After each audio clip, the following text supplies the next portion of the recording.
Hi, welcome to this week's blog. We are on location in Edmonton at the Breakforth Conference, and I'm here with my friend Nathan Betts. Now, Nathan Betts is an apologist for the Ravi Zacharias Association, and today I want to find out, Nathan, what is an apologist? My understanding of an apologist is that you travel around to seminars apologizing for things, which is so Canadian, always saying we're sorry. So tell us, what really do you do with Ravi Zacharias Ministries?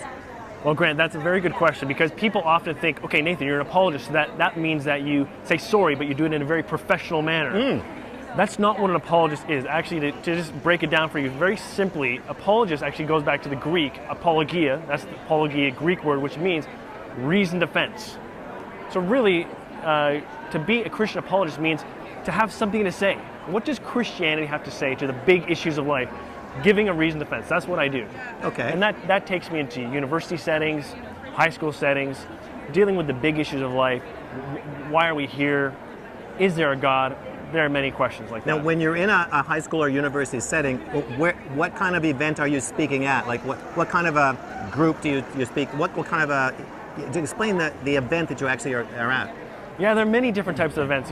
Just in the past 6 months, I've spoken at universities, situations like interfaith dialogues. I'll be on a panel with perhaps a sociologist or a Muslim scholar or different people from different religious groups or different worldviews.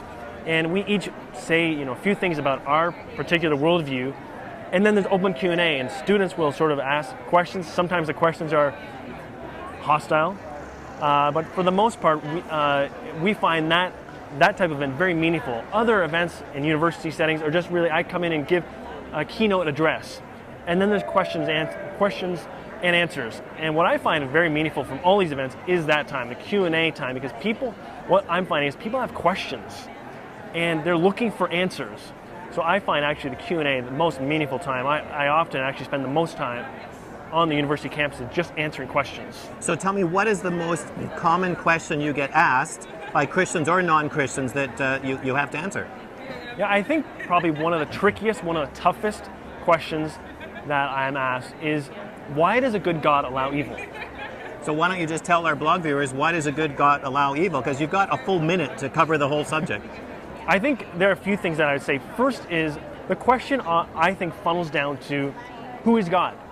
Because when we see these things that happen in the world, natural disasters, disease, accidents, we say, why did God allow this? And furthermore, who is God? Who are you, God? That's the question. And I think Scripture tells us, actually gives us a pretty good description of who God is and what He thinks of evil and suffering. In John, the book of John, there's a story told of Jesus and Lazarus. Two women come to Jesus and say, Jesus, you need to come because Lazarus, your friend, has died. And he looks to his disciples and says, look, we need to go. We need to actually go and see Lazarus. They go and see Lazarus. Fast forward just a matter of days, Lazarus has died. Jesus weeps. He's very sad, but he also is angry. That tells us that God looks at the world and says, this is broken. There's something wrong with the world. But it was only a matter of moments and days before Jesus actually did something about it. He went to the cross. So when we look at Scripture, we know that God says, look, there's something wrong, but also I've done something about it.